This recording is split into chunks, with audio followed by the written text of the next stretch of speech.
মানুষের জীবনের সবচেয়ে কষ্টের সময় কোনটা?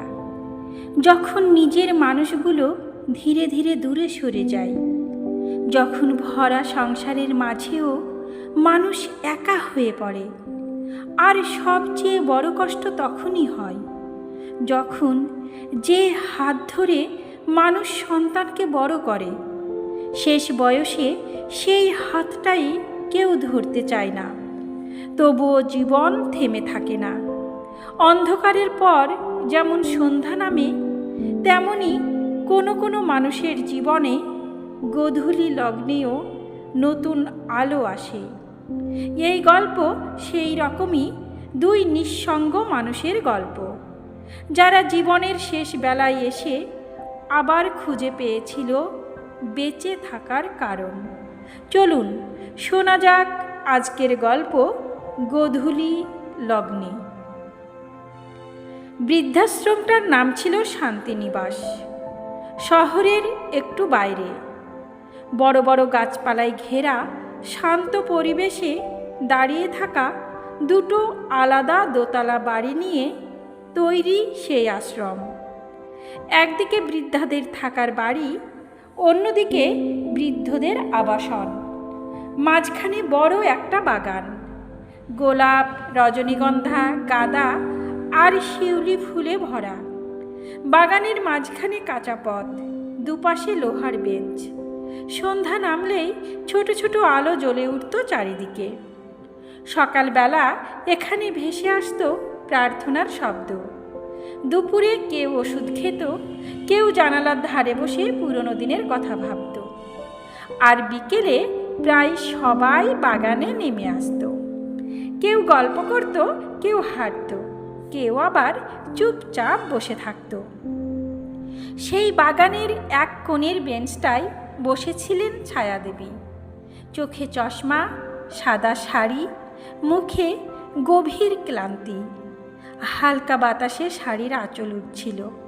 দূরে বৃদ্ধদের বাড়ির বারান্দায় কয়েকজন বসেছিলেন। ছায়াদেবী চুপচাপ আকাশের দিকে তাকিয়েছিলেন। সন্ধ্যার রং ধীরে ধীরে বদলাচ্ছিল, আর তার মন ফিরে যাচ্ছিল বহু বছরের পুরনো দিনগুলোই।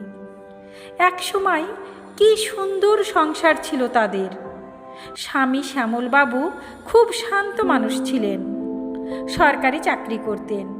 ছেলে অরূপ তখন ছোট, সংসারে অভাব ছিল না, আবার অতিরিক্ত বিলাসিতাও ছিল না, কিন্তু ভালোবাসা ছিল ভরপুর। শ্যামলবাবু অফিস থেকে ফিরলেই ছায়াদেবী দরজায় দাঁড়িয়ে থাকতেন। চা করতে করতে জিজ্ঞেস করতেন, আজ খুব কাজ ছিল? শ্যামলবাবু হেসে বলতেন, তোমার মুখটা দেখলেই সব ক্লান্তি চলে যায়। এইভাবেই কেটে যাচ্ছিল দিন। তারপর অরূপ বড় হলো, চাকরি পেল, বিয়ে হলো নীরার সঙ্গে। নীরা প্রথম দিকে খুব ভালোই ছিল। ছায়াদেবীকে মা বলে জড়িয়ে ধরত, রান্নাঘরে সাহায্য করত। ছায়াদেবী মনে মনে ভাবতেন, ভাগ্য করে এমন বৌমা পেয়েছি। তারপর একদিন বাড়িতে এলো নতুন অতিথি, ছোট্ট ফুটফুটে নাতি।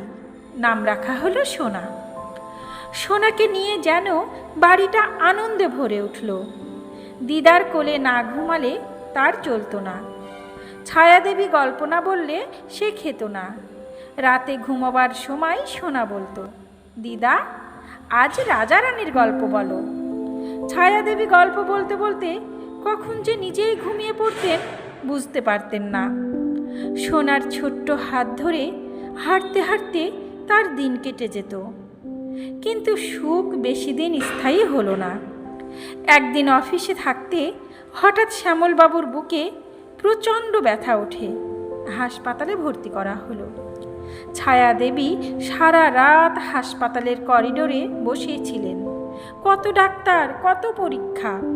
তিনি শুধু ঠাকুরের কাছে কাঁদছিলেন, ওকে ভালো করে দাও ঠাকুর। কিন্তু ভোরের দিকে ডাক্তার এসে মাথা নিচু করে বললেন, আমরা আর পারলাম না। ছায়াদেবীর পৃথিবী যেন মুহূর্তে অন্ধকার হয়ে গিয়েছিল। স্বামীর চলে যাওয়ার পর তিনি পুরো ভেঙে পড়েছিলেন। তবুও সোনাকে আঁকড়ে ধরে আবার বাঁচতে শিখেছিলেন। সোনা স্কুল থেকে ফিরেই দৌড়ে এসে বলতো, দিদা আমি এসে গেছি। সেই ডাকেই আবার বেঁচে উঠত ছায়াদেবীর মন। কিন্তু সময়ের সঙ্গে সঙ্গে সব বদলাতে শুরু করলো। সোনা বড় হলো, স্কুলে যখন ভর্তি হলো তখন থেকেই শুরু হলো সব কিছু নিয়ম। আর সেই থেকেই নীরার আচরণ বদলে যেতে লাগলো। সে প্রায় বলতে লাগলো, মা সোনা আপনার কাছে গেলেই শুধু গল্প শুনতে চাই। এখনকার দিনে এত কম্পিটিশন, ও পড়াশোনায় পিছিয়ে পড়বে। প্রথমে ছায়াদেবী এসব কথাই কিছু মনে করেননি, কিন্তু ধীরে ধীরে নীরা সোনাকে তার কাছ থেকে সরিয়ে দিতে লাগলো। সোনা দিদার ঘরে এলেই নীরা ডাকত, সোনা পড়তে বসো। একদিন তো সোনাকে মারতেও গিয়েছিল। ছোট্ট ছেলেটা কেঁদে বলেছিল, আমি শুধু দিদার কাছে গল্প শুনছিলাম। ছায়াদেবীর বুকটা মোচড় দিয়ে উঠেছিল। এক রাতে তিনি শুনলেন নীরা অরূপকে বলছে, তোমার মা থাকলে সোনার ভবিষ্যৎ নষ্ট হবে, ওকে বৃদ্ধাশ্রমে পাঠাতে হবে। অরূপ অনেকক্ষণ চুপ করেছিল। তার সেই চুপ করে থাকা ছায়াদেবীর হৃদয়টাকে সবচেয়ে বেশি ভেঙে দিয়েছিল। কয়েকদিন পর এক সকালে অরূপ বলল, মা তোমাকে একটা খুব ভালো জায়গায় রাখবো। সেখানে তোমার বয়সী অনেক মানুষ আছেন। ছায়াদেবী শুধু একবার ছেলের মুখের দিকে তাকিয়েছিলেন, কোনো অভিযোগ করেননি, শুধু নিঃশব্দে গাড়িতে উঠে বসেছিলেন। বৃদ্ধাশ্রমের সামনে গাড়ি থামতেই তার বুকের ভেতরটা হু হু করে উঠেছিল। অরূপ সামনে হাঁটছিল, আর সোনা বাবার হাত ধরে পিছন পিছন আসছিল। ছোট্ট সোনা তখনও বুঝতে পারেনি কি হচ্ছে। যখন অরূপ ছায়াদেবীকে ভেতরে রেখে ফিরে যেতে লাগলো, তখন সোনা হঠাৎ দৌড়ে এসে দিদাকে জড়িয়ে ধরে কেঁদে উঠল, আমি দিদাকে ছেড়ে যাব না, দিদা তুমি বাড়ি চলো। সেদিন আশ্রমের অনেকেই চোখের জল লুকিয়েছিল। ছায়াদেবী কাপা হাতে নাতির মাথায় হাত রেখে বলেছিলেন, ভালো ছেলে হয়ে থাকিস দাদু ভাই। গাড়িটা চলে যাওয়ার সময় সোনা বারবার পিছন ফিরে তাকাচ্ছিল। সেই দৃশ্যটা আজও ছায়াদেবীর বুকের ভেতর কাটার মতো বিঁধে আছে। প্রথম দিকে অরূপরা মাসে 2-3 বার আসত, তারপর ধীরে ধীরে সেই আশা কমে গেল। এখন মাঝে মাঝে শুধু ফোন আসে। বৃদ্ধাশ্রমের জীবনটা খুব অদ্ভুত। এখানে সবাই বেঁচে আছে, কিন্তু প্রত্যেকের চোখে কোথাও একটা গভীর অপেক্ষা লুকিয়ে থাকে। কেউ ছেলের ফোনের অপেক্ষা করে, কেউ মেয়ের, কেউ আবার শুধু অপেক্ষা করে কেউ একবার এসে বলবে চলো বাড়ি চলো। এই সব ভাবতে ভাবতেই একদিন পিছন থেকে একটা গলা ভেসে এলো, আপনি সব সময় একা একা বসে থাকেন কেন? ছায়াদেবী ঘুরে তাকালেন। বৃদ্ধদের বাড়ির দিক থেকে ধীরে ধীরে হাঁটতে হাঁটতে আসছিলেন অমলবাবু, মুখে শান্ত হাসি। ভদ্রলোক কয়েক মাস আগে এসেছেন। তার ছেলে মেয়ে দুজনেই আমেরিকায় থাকে। একলা বাড়িতে রাখা নিরাপদ নয় বলে ওরাই এখানে রেখে গেছে। প্রথম দিন শুধু পরিচয় হয়েছিল, তারপর ধীরে ধীরে গল্প। প্রতিদিন বিকেলে দুজনে বাগানের একই বেঞ্চে বসতেন। অমলবাবু খুব সুন্দর গান গাইতে পারতেন। একদিন সন্ধ্যায় তিনি আস্তে আস্তে গাইছিলেন, এই পথ যদি না শেষ হয়। ছায়াদেবী অনেকদিন পর মৃদু হেসেছিলেন। সেই হাসিটা দেখে অমলবাবু বলেছিলেন, এই হাসিটা সব সময় মুখে রাখবেন। এরপর থেকে প্রতিদিন বিকেলে যেন দুজনের জন্য অপেক্ষা করত। কখনো চা খেতে খেতে গল্প, কখনো ফুলে জল দেওয়া, কখনো পুরনো দিনের স্মৃতি। একদিন হালকা বৃষ্টি পড়ছিল। সবাই ঘরে চলে গেলেও ছায়াদেবী আর অমলবাবু ছাউনির নিচে দাঁড়িয়েছিলেন। অমলবাবু হঠাৎ বললেন, জানেন এই বয়সে এসে ভাবিনি আবার কারো জন্য মন কেমন করবে। ছায়াদেবী চুপ করেছিলেন। অমলবাবু আবার বললেন, সকাল হলে ভাবি আজ বিকেলে আপনার সঙ্গে দেখা হবে। আপনি না থাকলে এই আশ্রমটা আবার ফাঁকা লাগে। ছায়াদেবীর চোখ ভিজে উঠেছিল। অনেক বছর পর কেউ তাকে এত আপন করে কথা বলেছিল। সেদিন তিনি মৃদু হেসে বলেছিলেন, আমারও তাই হয়। সেই দিন থেকেই যেন দুজনের সম্পর্কটা অন্যরকম হয়ে উঠেছিল। পুরো আশ্রমে খবর ছড়িয়ে পড়ল। অনেকেই মজা করে বলতো, এই বয়সেও প্রেম এত সুন্দর হতে পারে। একদিন অমলবাবুর ছেলে মেয়ে কলে সব শুনে বলল, বাবা যদি ভালো থাকে তাহলে এর চেয়ে বড় সুখ আর কি। এদিকে অরূপও একদিন মাকে দেখে বুঝল, বহুদিন পর ছায়াদেবীর মুখে সত্যিকারের হাসি ফিরেছে।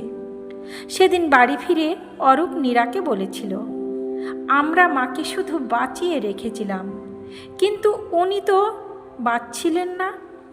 তারপর ঠিক হলো বিয়ে হবে। বৃদ্ধাশ্রমে যেন উৎসব নেমে এলো।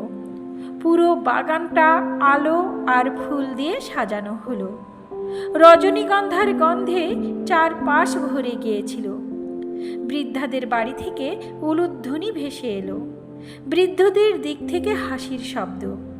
কেউ মিষ্টির আয়োজন করছিল, কেউ মালা গাঁথছিল, কেউ আবার নতুন কাপড় ইস্ত্রি করছিল। সবাই যেন নিজেদের বাড়ির বিয়ে নিয়ে ব্যস্ত। ছায়াদেবী লাল পাড় সাদা শাড়ি পরে বসেছিলেন। চোখে মুখে লজ্জা আর আনন্দের মিশ্র ছাপ। অমলবাবু সাদা পাঞ্জাবিতে যেন নতুন মানুষ লাগছিলেন। সোনা দৌড়ে এসে বলল, আজ আমার দিদার বিয়ে। সবাই হেসে উঠেছিল। মালা বদলের সময় অমলবাবু খুব আস্তে করে বললেন, এবার আর আপনাকে একা থাকতে দেব না। ছায়াদেবীর চোখ ভিজে উঠল। তিনি কাপা গলায় বললেন, এই শেষ বয়সে এসে আবার কেউ এত আপন হবে ভাবিনি। চারপাশে তখন হাততালি, হাসি আর আনন্দে ভরে গেছে। সেদিন রাতে বৃদ্ধাশ্রমের বাগানে ছোট্ট অনুষ্ঠান হলো। পুরনো বাংলা গান বাজছিল। অনেক বৃদ্ধ বৃদ্ধা নাচতেও শুরু করেছিলেন।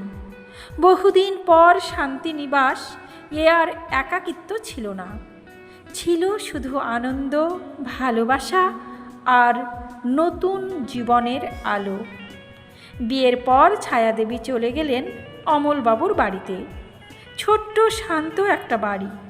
সকালে দুজনে একসঙ্গে চা খান, বিকেলে বারান্দায় বসে সূর্যাস্ত দেখেন। কখনো পুরনো দিনের কথা বলতে বলতে হেসে ফেলেন, কখনো চুপচাপ একে অপরের হাত ধরে বসে থাকেন।